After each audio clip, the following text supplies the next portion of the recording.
যে বাবা, টাকা দাও ঈদের মার্কেট করতে। আচ্ছা বাবা, ঠিক আছে, ধরো বাবা, এই টাকাটা রাখো। এত কম টাকা? বাবা আমার তো বন্ধু বান্ধব সামর্থ্য নাই। সবাই মার্কেট করেছে, আমাকে এত কম টাকা দিলে তুমি? বাবা আমরা গরিব মানুষ, এই টাকাটা নিয়ে চলতে লাগো বাবা। বন্ধু তুমি ঠিক এত আছে। তোমার বাবাকে ই করতেছো কেন? বন্ধু আমার বাবা টাকা দিছে আমারে মার্কেট করতে, এই 10 টাকা।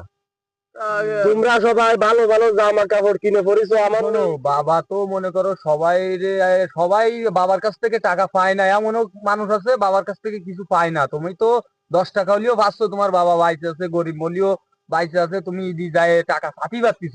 অনেকজনে আছে বাবা থাকতেও টাকা পয়সা কিচ্ছু পায় না বাবার হাত দিয়ে। আসলে আমার অন্যায় হয়েছে। বাবা আসলে তুমি আমারে মাফ করে দাও বাবা। খোকা আমি বুঝতে পারছি খোকা, আমাকে তো সামর্থ্য নাই। আমাদের যেটুকানি তৌফিক সেইটুকানি আমি তোমাকে দিয়েছি না বাবা, খোকা। আসলে ঠিক আছে বাবা, ঠিক আমায় আছে, মাফ করে দাও আচ্ছা বাবা। এই নিয়ে আচ্ছা চলতে বন্ধু থাকো। শোনো, ঈদের আসল আনন্দ হচ্ছে টাকা নয়, বাবা মায়ের ভালোবাসা হলো সব থেকে বড় জিনিস। সেটা ভালেই মনে করো কি যে ঈদের আনন্দই হয়ে যায়।